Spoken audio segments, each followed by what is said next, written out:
नमस्कार. नमस्कार. काय गेल्या पालेभाज्या आज कोथिंबीर घ्यायला?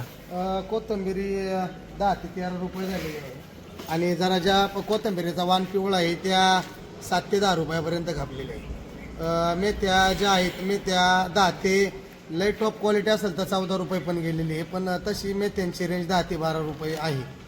बाकी शापू आज मार्केटला जरा अवेलेबल नसल्यामुळे शापा 10 रुपयापर्यंत शापू आहे. कांदापातची परिस्थिती आहे तीच आहे. कांदापात 5 ते 10 रुपयापर्यंत कांदापात आहे.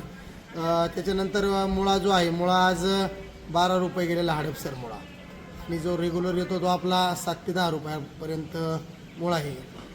चवळीची भाजी जर बघायला गेलं तर चवळी मेथीला पण बाजार जेमतेम असल्यामुळे चवळीला उठाव नसतो, त्याच्यामुळे चवळी ही 7 ते 9 रुपयापर्यंत चवळी गेलेली आहे. पुदिना 7 रुपये गड्डी, कढीपत्ता 10 रुपये गड्डी.